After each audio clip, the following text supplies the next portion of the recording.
गढ़ हार गए, अपना बूथ हार गए। शिवराज सिंह चौहान जो कि मुख्यमंत्री हैं वो हार गए। ग्वालियर जहां पर बड़ी जिम्मेदारी बीडी शर्मा को भी दी गई थी, वहां पर नरेंद्र तोमर भी लगे हुए थे, ज्योतिरादित्य सिंधिया लगे हुए थे, वहां भी बंटा ढार हो गया। यानी मध्य प्रदेश में गढ़ और रियासतें सब समाप्त हो गई हैं। ये जो समझ रहे थे कि हम हर जगह चुनाव जीत लेंगे, वहां इन लोगों का पूरी तरीके से बेड़ा गर्क हो गया है। और हेडलाइंस भी छप रही हैं कि तोमर सिंधिया गढ़ भी बीजेपी हारी, 57 साल बाद कांग्रेस का ग्वालियर पर कब्जा। जेपी नड्डा के ससुराल जबलपुर में हार गई बीजेपी, 23 साल बाद वहां जीती है कांग्रेस। जगत बहादुर मेयर बने। आप समझिए कि इस निकाय चुनाव ने इतिहास रच दिया है। भारतीय जनता पार्टी का बेड़ा गर्क कर दिया है। भारतीय जनता पार्टी के राष्ट्रीय महासचिव कैलाश विजयवर्गीय, जो बहुत बड़े नेता हैं, अपने आप को एक हिंदुत्व छवि वाला नेता बनाते हैं, पश्चिम बंगाल की भी जिम्मेदारी उनको दी गई थी, वहां भी बेड़ा गर्क हुआ और यहां भी बेड़ा गर्क हुआ। जो उनका वार्ड था, गृह वार्ड, घर का वार्ड, वहां भी चुनाव हार गए। उनके खास समर्थक मुन्ना लाल यादव को कांग्रेस प्रत्याशी ने शिकस्त दे दी। आप समझिए, बड़े बड़े नेता जो बड़े बड़े दावे कर रहे थे वो चुनाव हार गए। और ये जो हार हुई है, ये हार अब जारी रहेगी। दरअसल ये संकेत दे रही है आने वाले विधानसभा चुनाव का। ये हार बता रही है कि जो विधानसभा चुनाव होने वाले हैं मध्य प्रदेश में, वहां बीजेपी का सुपड़ा बिल्कुल साफ होने वाला है। अब जनता ने टाटा बाय बाय करने का मन बना लिया है। जरा आप गौर कीजिए कि जिसकी सत्ता होती है प्रदेश में, उसी का रुतबा कायम होता है। कई सारी चीजें उसके फेवर में जाती हैं, चाहे वो पंचायत चुनाव हो, निकाय चुनाव हो, ये सब उसके फेवर में जाते हैं। उपचुनाव तक भी उसके फेवर में चले जाते हैं। लेकिन मध्य प्रदेश में ऐसा बिल्कुल भी नहीं हुआ। यहां 23 साल से कब्जा जमाई हुई भारतीय जनता पार्टी हार गई। 57 साल से कब्जा ग्वालियर में था, वहां भी हार गई। तो आप समझिए कि भारतीय जनता पार्टी को लोगों ने नकार दिया है। क्योंकि यहां पर आप समझिए, जब जनता वोट डालने जाती है, वो इसके दिमाग में यह भी रहता है कि चलो भाई, भारतीय जनता पार्टी की सत्ता है, भारतीय जनता पार्टी का प्रभाव है, केंद्र में भी सत्ता है, राज्य में भी सत्ता है, तो भारतीय जनता पार्टी को अगर हम जिताएंगे तो विकास होगा। लेकिन आप समझिए, जनता ने यह बिल्कुल नहीं सोचा।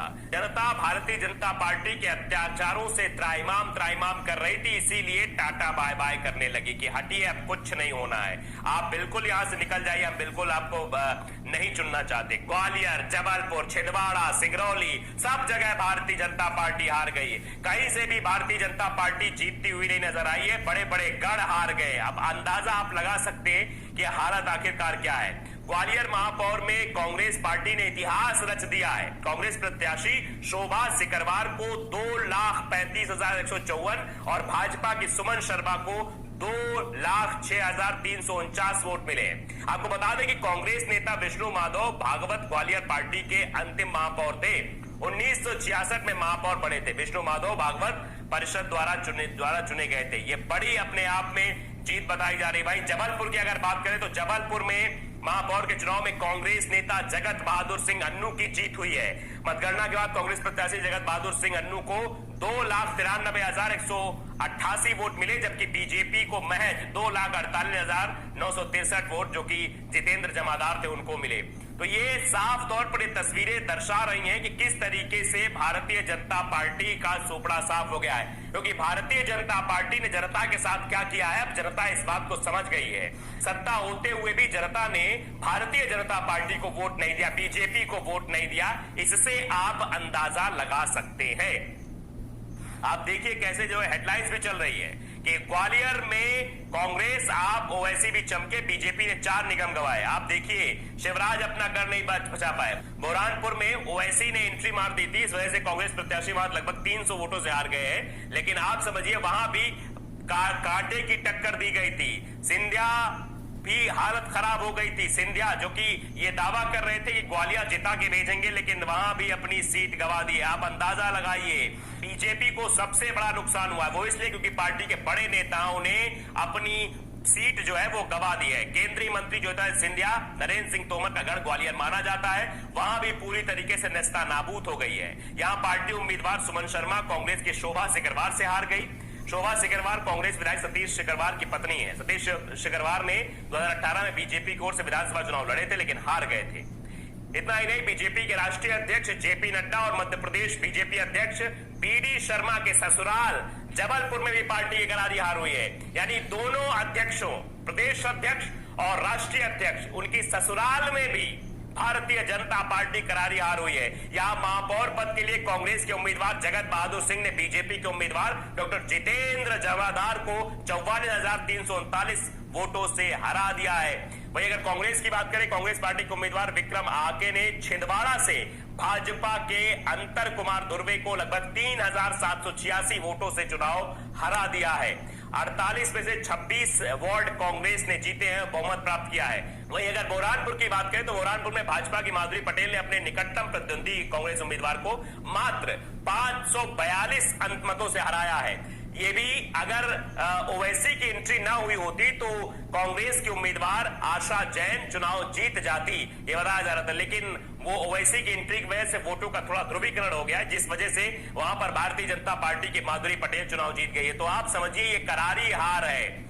आप ये अंदाजा लगा सकते हैं कि भारतीय जनता पार्टी का सुपड़ा किस तरीके से साफ हुआ है। बड़े बड़े नेता, चाहे कैलाश विजयवर्गीय हो या फिर ज्योतिरादित्य सिंधिया हो, शिवराज सिंह चौहान हो, बीडी शर्मा हो और जेपी नड्डा का ससुराल हो, हर जगह से भारतीय जनता पार्टी की सिर्फ और सिर्फ हार हुई है। और यह हार इशारा कर रही है कि आने वाला जो विधानसभा चुनाव है वो मध्य प्रदेश में बीजेपी हारने वाली है। ये साफ तौर पर इशारा है। ये आप कह सकते हैं कि एक लिटमस टेस्ट था, लिटमस टेस्ट हुआ जिसमें भारतीय जनता पार्टी फेल साबित हुई है और कांग्रेस ने ये सब किया। और ये जनता ने ऐसा किया क्यों, ये बड़ा सवाल है कि आखिरकार भैया सब कुछ था। 23 साल बाद जबलपुर से बीजेपी हार गई, 57 साल बाद बीजेपी हार गई ग्वालियर में, ऐसा क्यों हो गया? निकाय चुनाव में इतनी बड़ी शिकस्त, वो भी सत्ता में होने के बावजूद, ये सवाल है।